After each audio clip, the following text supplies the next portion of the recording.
Tonight on Chim Africa, I sit down with the Cassidys, Carol and Michael, the founder of African Enterprise, an evangelist, as well as a renowned Christian statesman in South Africa. And we discuss their love journey of over 50 years of ministry and marriage in a very busy global evangelistic ministry, and the raising of their three children who are all serving the Lord today. They share with me openly the joy as well as the challenge of growing their intimacy in the midst of a very demanding calling. Tonight on Chim Africa. From Cape Town to Cairo and from Mogadishu to Dakar, this is Chim Africa.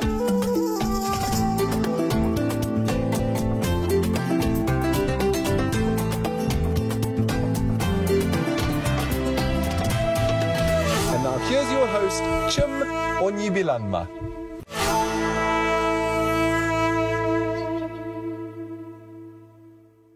Welcome, the viewers, to this segment of your show. Like I said in the intro, my guests today are Michael and Carol Cassidy.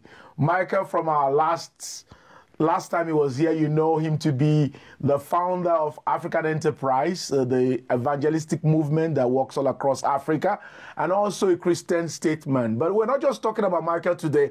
We have the pleasure of having Carol Cassidy, his wife, with us. Carol, you're welcome to the show. Thank you.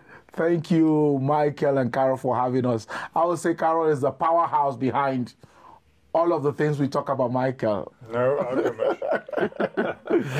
Now, you two have been married now 50 years. For me, that in itself is a testimony. In these days when we hear of all kinds of things, a godly marriage for 50 years. Carol, how did this man capture you? How did you meet? Michael was doing a mission at Cape Town University, and I was teaching in Cape Town. But one of the people on the team at the last minute was unable to take part because she got malaria. So they asked me, the person in charge asked me if I would come on the team, as well as my teaching. And Michael always says that's a sovereign mosquito. So that was the reason why we got together. And, sovereign mosquito bite, how about that? A sovereign mosquito bite. God works in marvelous, miraculous ways. Yeah. And it's been 50 years now, and it's been a very busy 50 years. Tell me, Carol, how is it? How have you been able to cope with the busyness of the kind of life you signed up to? You have to be called to this. If you're not called to this work, it's too hard. It's not easy. And it's difficult because we weren't able to do things together like most people can. It has an element of sacrifice, but if you're called to it, it's not a problem. And you have to sometimes develop your own life. I had a ministry that I developed, and not a very formal ministry. And then, of course, I was looking after the children, and at one stage I had to go and teach to help educate the children. So it was very busy. It wasn't easy. I don't try and minimize the difficulties. And it does mean that we had to learn to understand each other. When he was tired, I couldn't demand things from him. And there's a lot of unselfishness in marriage that has to be exercised. Just accommodating to the schedule, to each other's needs. There's work that has to be done in a marriage, and when you've got a lot of demands on it, even more work. Yeah. I don't know that we always did it right, but we tried. You must have done something right to be loving yourself the way I've watched you in the few hours I've been here. But it's different, some women go and do everything with their husbands. I had to do a lot on my own and I had to take over a lot of the work that Michael and most men usually do. And by the way, I talked about this the last time. A lot of stuff that I know about you comes from reading your fine book, which is Michael Cassidy's autobiography, Footprints in the African Sand, His Life, My Life and Times. Now, of course, a lot of it talks about his ministry and all that, but there's a whole segment that talks about the family and where candidly you explain what you felt was your strengths and where you felt you didn't do it well, and I thought it was very honest and right. But I saw that you focused on giving quality times to family times, the holidays, the time with each child. There was a deliberate strategy in that, wasn't there? Yes, that was a deliberate strategy, and I concluded that, and I'd heard that once people are over 40, and that's what I did, 2 holidays a year. So I took a reasonable break in July and then a longer break in December, January. With the whole family? Yeah, with the whole family. And then Carol and I were careful about getting weekend times together. We would go away to farms or we would have quiet weekends here. That was all very important. And keeping the Sabbath principle. Trying to keep the Sunday a special day, or if I was preaching, there would be one other day to take off and to give each other time. Maybe we should have given each other more time. When one looks back, it's hard to weigh it up. But we were conscientious. We didn't just let it all roll over us. We tried to resist where we were getting it wrong, and then work over it to try and get it right. And for me, as I look at the story, I would say, and you're free to say if this is correct or not, but the fact that Carol felt right from the beginning that this was her call, there was a joy aspect of it which must have ministered to the children, because if she's doing what she's doing grumbling, even if it's not outwardly, they would know. You know what I mean? Children have a way of reading the atmosphere, and for her to joyously let you go and joyously have you back, and it creates an atmosphere where everybody in the house feels we're doing a great thing for God. And what do you think, you or her, anyone who wants to comment on that? Well, one of my worries was that the children would be angry with God because he took his father. He took their father away. And I didn't want this to happen. So in no way would I show resentment. There would be times when it was hard. And I didn't believe in self-pity. I thought there's always someone worse off than you. So avoid any pity parties. And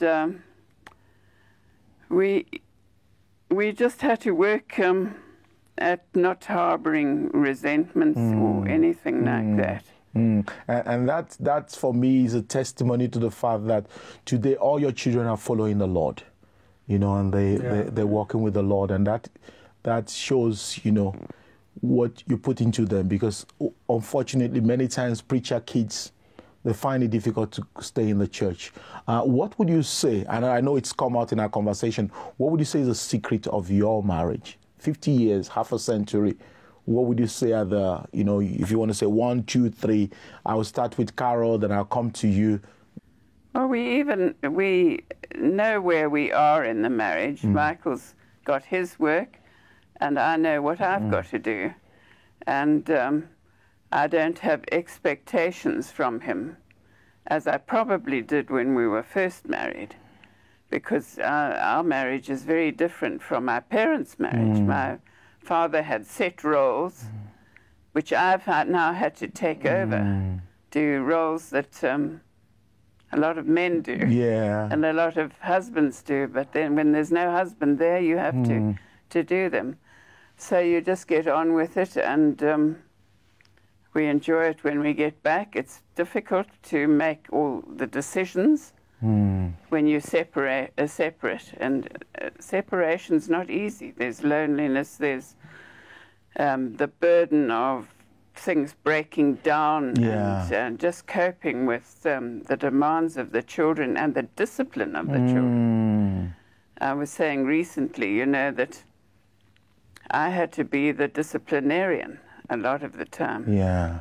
And I was the ogre in the family. And Michael was the darling when he came home. Yeah. But I didn't mind, because I wanted him not to have to cope with too much of that, because he saw the children so infrequently, really. Yeah. So it now put the weight of that on you. So, Michael, when you look back, what would you say are the secrets of what?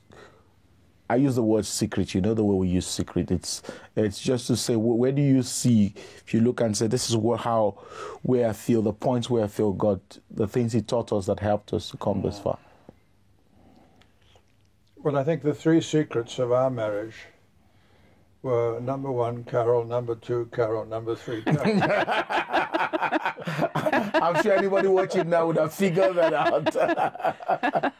Because by the Lord's incredible grace, I found myself married to an incredible woman. Wow. Carol is a most unusual person because she's got a very steadfast character. She's just one of the most solid and pure and godly and amazing women I've ever met. And she has a very deep devotional life, very, very faithful with her devotions, which she kept going so strongly and always has, to give her an underlying spirituality that could be the kind of a spiritual and emotional engine room, you know, to our marriage. Wow. I think the other secret is that we knew we were irrevocably committed to each other. There was no way out. We had taken vows, and that said that we were in this till death us do part. And for whatever circumstances, whether we're rich or poor, and sickness or health, whatever, we were in this for the long haul until the Lord separated us by death. And I think commitment is a very important thing. Yeah. And I think one has to try to say to many young people nowadays, you know, build your commitments, make your commitments solid. You know, I think a lot of young people nowadays, they have difficulty with a marital commitment, they have difficulty with a job commitment, they have difficulty with a commitment to friends. We basically live in a generation that doesn't like commitment. Yeah, a generation that doesn't go for commitment. And covenants. And covenants. And it seems to me that we had that. We had that strong in our relationship. That meant a great deal.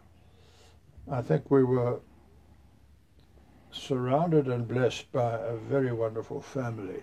Not only our own children, but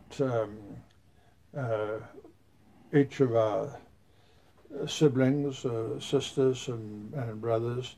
So there's a strong extended family network that surrounds one, and I'm a great believer in that. Yeah, support base. Yeah, support base. Children aren't just supported by the nuclear family of mom and dad, but there are uncles and aunts, and there are cousins, and the African extended family.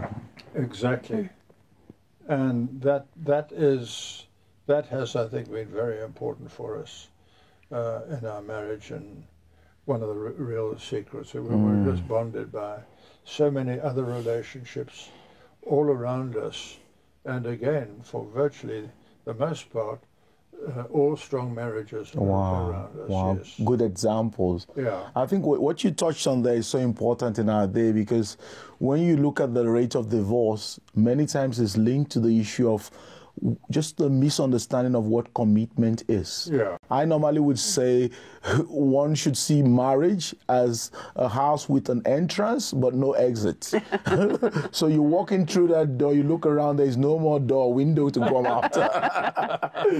And that's really what God meant marriage to be. Because when you walk into marriage thinking there's still an exit, there's a possibility maybe there will always be there will always be a reason to try to get out, because it's like the kitchen, the heat comes up and you want to go to somewhere else. But if you stay on and you stay in the heat of the kitchen, a nice meal will be prepared, and then we can celebrate 50 years of marriage and children and grandchildren. Tell us a bit about your children, Carol. Well, I've always liked to put the children above nearly everything, even Michael sometimes. And I been thankful that we've had a stable home. We've not had to move around a lot. That's been helpful. Yes. It was hard when they were small. We had no communication like people have now. You know, there were only letters, not even emails.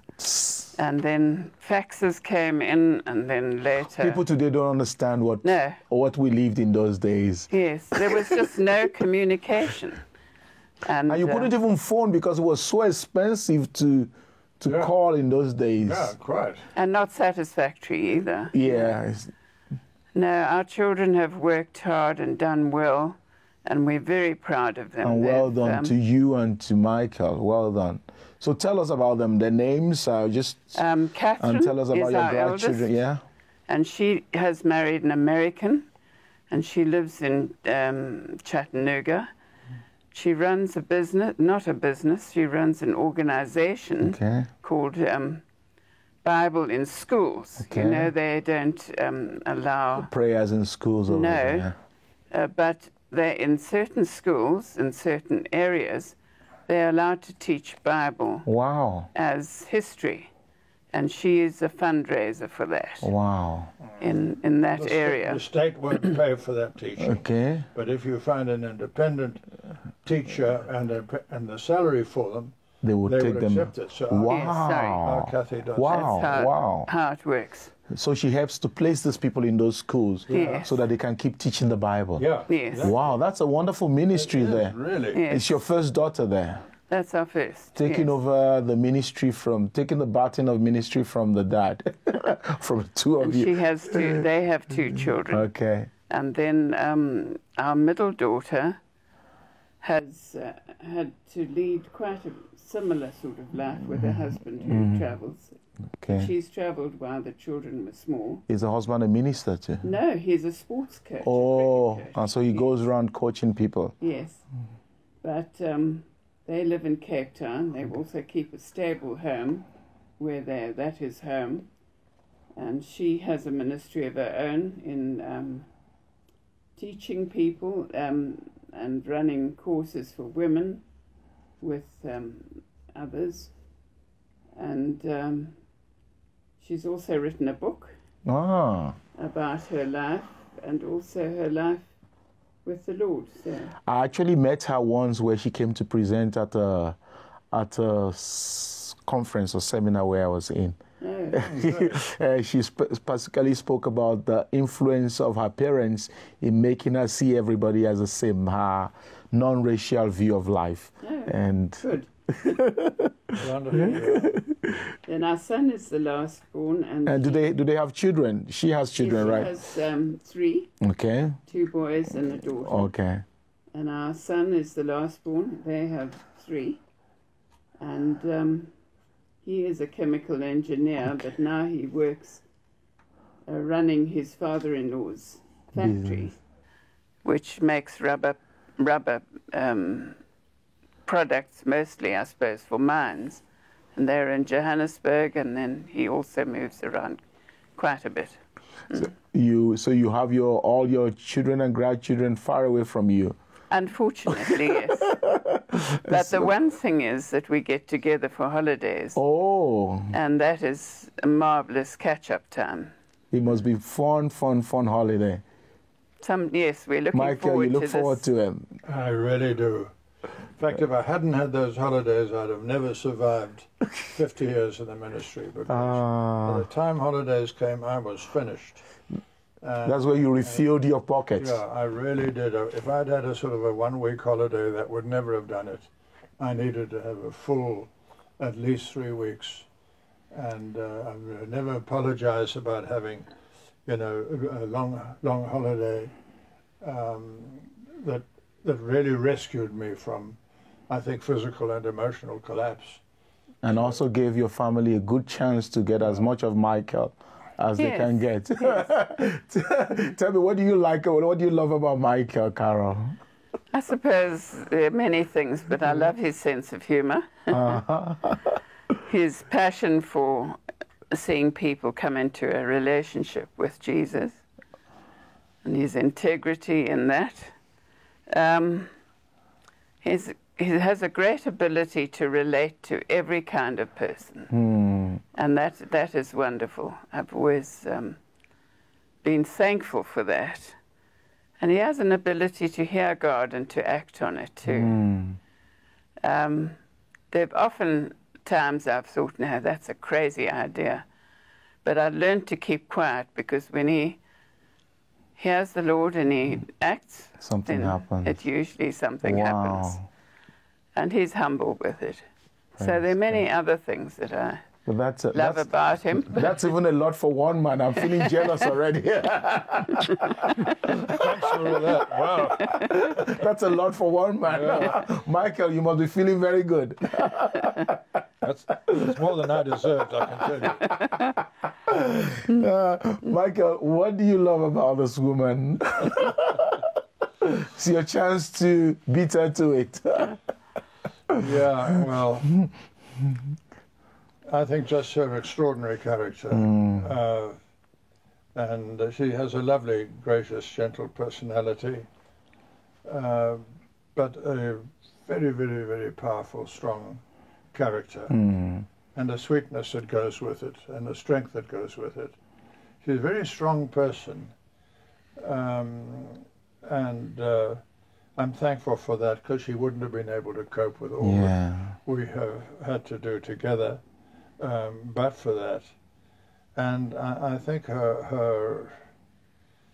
honestly, her ability to serve other people, to serve her family, to serve her children, and her sacrificial service to me has been extraordinary. And these last 4 years, when I've had serious health challenges, I have seen this come out. I mean, she is just amazing in remembering, when I need whatever it is, this medication or that medication, or, eye drops or visits to the hospital or the doctor, because I've had some serious illnesses and I've still got them. Yeah.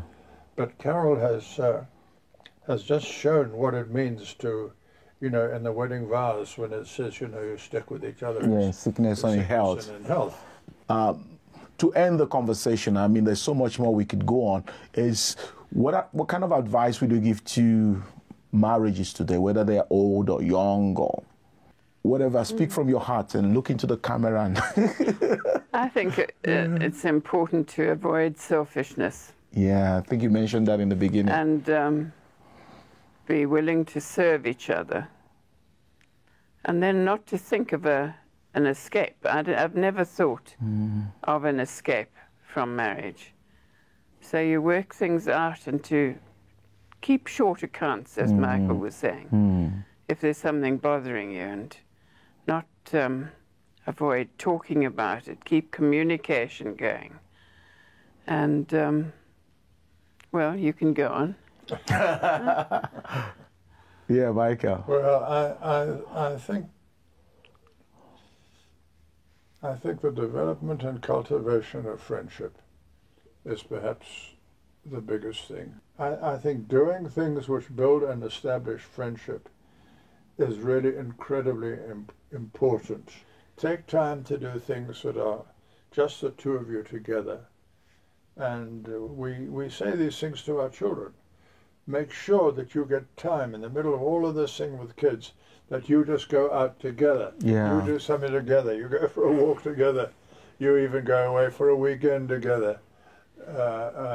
You build friendship, because that's most of life and most of marriage is built on the quality of these friendships. Carol, do you want to end by praying for marriages watching us? Just a quick prayer for whoever might be watching us. We'll all agree with you by saying amen. Just look into that camera and pray for whoever is watching us. Yes, our Father, we just bring to you those people who are struggling with their marriages. Yes, Lord. We just ask that you will guide them now to get help, to open communication, to seek forgiveness and to offer forgiveness, that they might be soft-hearted towards their spouse, that they may forgive where there have been wrongs and put it behind them and not harbor bitterness or resentment, and that they will go forward and bring good and friendship and love back into their marriages. We thank you that you, Lord Jesus, are there to help us and sustain us. In Jesus' name I pray. Amen. Thank you so much for that prayer. And I've been talking to Carol and Michael Cassidy, and thank you so much for being on this show today, and you've blessed us with your 50 years experience. God bless you. Thank you very much. God bless you so much.